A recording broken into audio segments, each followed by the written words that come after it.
But what does it mean to be a good writer? I've been having this dilemma in my head recently. Am I just becoming more skilled at writing and I'm becoming more critical of my work? Or is this going to be a never ending cycle of me never being truly satisfied with my writing? Hey, if you don't know me, I'm Lily. I'm working to self publish my first novel in 2025, and I love discussing the process of writing, everything from the idealistic mindset to the actionable steps. Today, I just kind of wanted to discuss my recent thoughts on writing and how I'm feeling in this moment and why I feel this way as I've been going back through my manuscript. It's already been with alpha readers and now a professional editor, and this is probably the seventh or eighth time that I've reread my manuscript in its new form. When I read over my manuscript before I sent it off to my editor, I was so excited. I felt like I'd finally done it. Like the book was so close to being done. I was so proud of it. I was enjoying every moment. I was really finding myself so immersed in the story and it felt so real. It's been about a month and a half as I've been reading through this manuscript. A lot of the edits I have are, we need more conflict. We need more description. There's not enough description here. There's too much exposition. And I've heard this phrase before of your first book that you publish is going to be your worst book. And I definitely believe that because even now that I'm working on my second book and I have ideas for more in the future, I've been realizing that this first book, every time I come back to it after I've worked on other projects, I've always felt a bit unsatisfied with the story. And I think a lot of it is our writing is a product of our time. Being able to have that perspective to look back and be like, okay, this is what I wrote when I was 21 years old, studying abroad, and this is the story that I came up with. And now, as someone who's about to turn 23, and I've experienced a lot more, I've learned a lot more about writing, I've consumed a lot more stories, I have a different perspective on life in certain ways. I feel like to try to edit that story and try to keep it up with writing, we're constantly trying to keep up with ourselves, where writing is a craft of expression. The way I see writing is we're consuming the world around us, we're gaining new experiences, we're downloading new feelings and emotions and ideas, and then we are crafting that into these stories.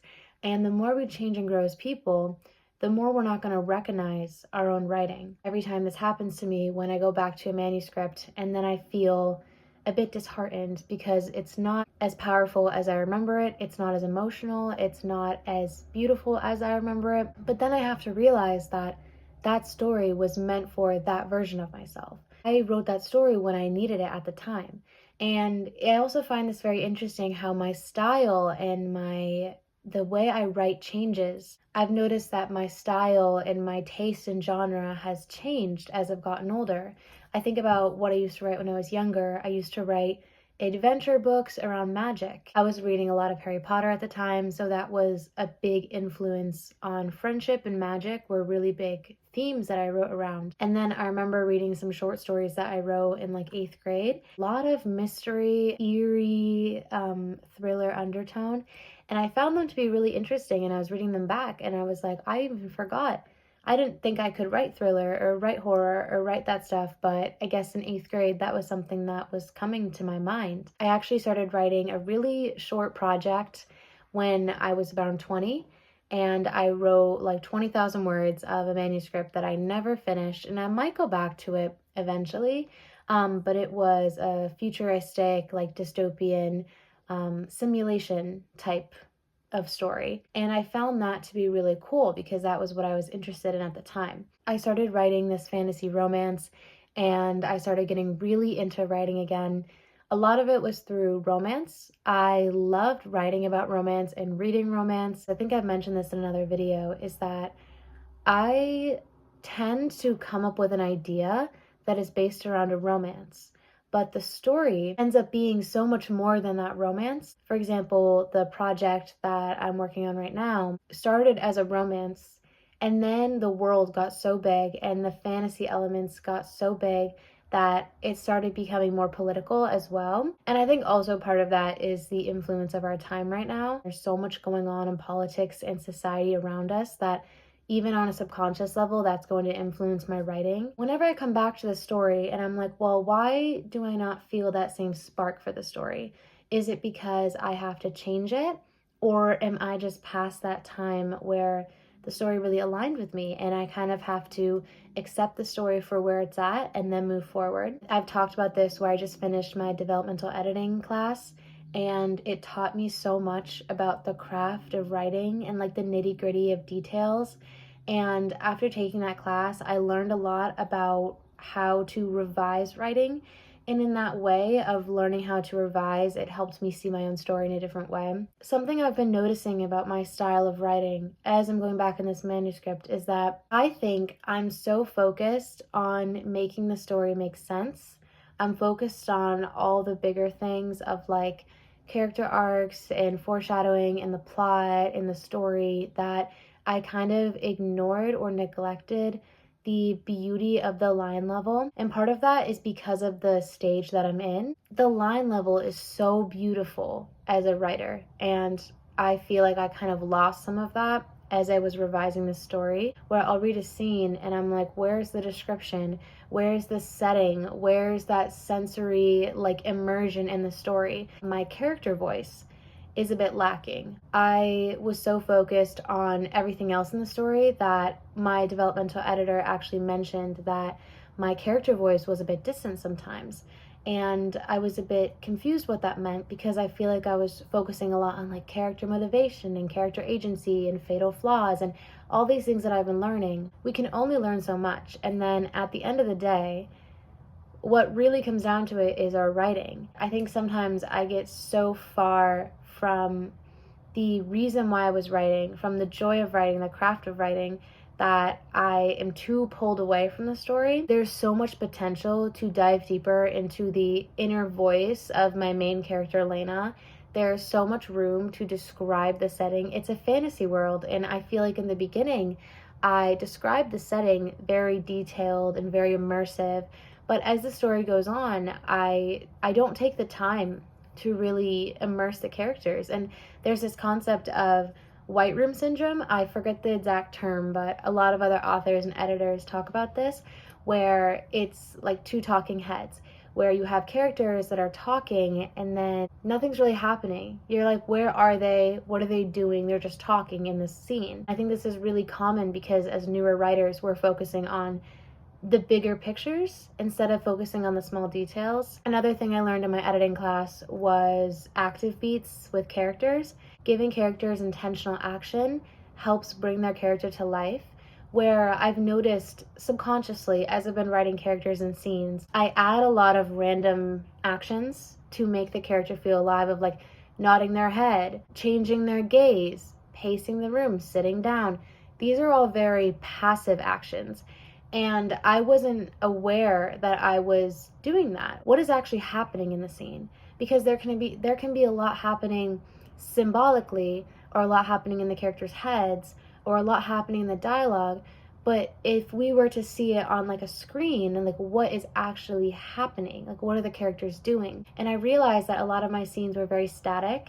And that's something that I've learned a lot as a writer, is to add more action and intentional action into scenes. Like, how can we show character emotion and motives instead of their inner dialogue, but through the actions they have? As I've been reading back my story, I do feel very disconnected from Lena, and I used to feel very connected to her.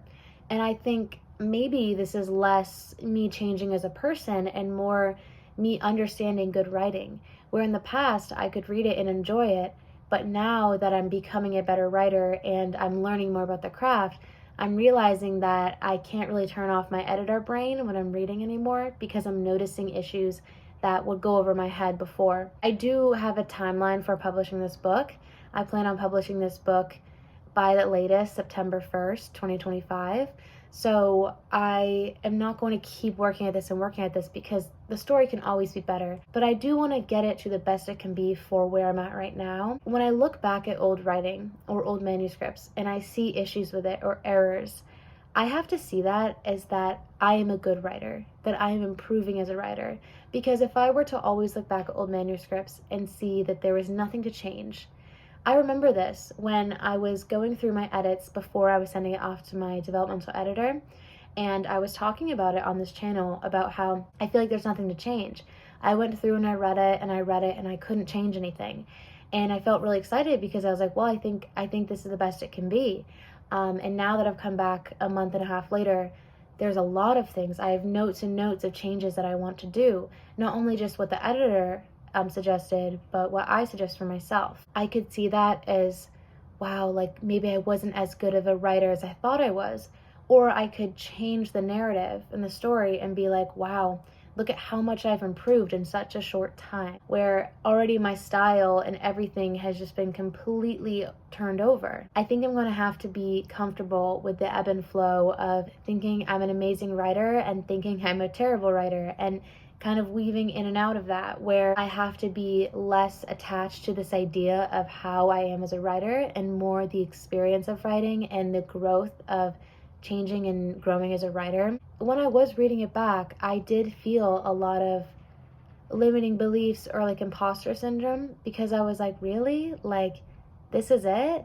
This is the book that I was so excited about to share, and I'm reading it back and I'm like, there needs to be so much work to be done here. I should be excited about that, and that I am able to look at my work critically. Another thing I want to touch on is I've been focusing so much on hitting deadlines and producing, just producing, producing, producing. I've been very type A about this whole writing thing. I've been very scheduled and very on top of goals and deadlines and producing and posting videos and taking classes. And there is a time and space for that, and there is validity in that perspective. But I miss the flow and the ease and the spontaneity of creativity. I want to introduce more organized spontaneity in my schedule and in my daily life, where how am I supposed to write and be so productive and produce so much when I don't give myself any time for spontaneity in my life, or I don't give myself time to just relax? I haven't really been reading a lot lately, or I haven't been watching a lot of movies because I've been so busy focusing on my deadlines. But at the end of the day, that is taking away from me as a creative person. Whenever I'm consuming these great stories, it makes me such a better writer. And I think about how I can bring that into my own writing and how it affects me when I'm traveling or when I'm experiencing these events or these experiences. I'm consuming life as a writer. And I think I have to remember that as much as I want to make writing a career and a business, it's also a lifestyle, it's a livelihood, it's a craft, it's an art. I always want to bring myself back to that and to ground myself. Not only is writing an ebb and flow of motivation and writer's block or confidence or limiting beliefs, it's also an ebb and flow of spontaneity and then structure, where sometimes I do have to sit down and just push through and write for an hour. Also, there are other times where I want to romanticize the process and listen to music and really immerse myself in the story, really just get creative and have fun and play with these story ideas. And I think that's where the best art comes out of, where I'm listening to music or I'm talking about a story with a friend. Yes, I want to build this into a career, but what's the point of building it into a career if you lose all the joy in it? I've seen other writers talk about how they will act out their characters, where they will like pretend they're their characters and act out the dialogue and see if it feels natural. They'll make like playlists for each character, or they will do journal entries of each character, or they'll paint a setting. At the end of the day, it is an art. I want to be less strict on myself. Like, yes, I have these goals to publish this book, but if I want to take a day and write a short story because I have an idea come up, or I want to write poetry, or I want to write a song, I should be able to do that. Where when I was a kid, I used to write poetry and song lyrics once in a while because I thought that was fun. I can't have these boundaries on my creativity. I'm so focused on these goals and becoming what I want to be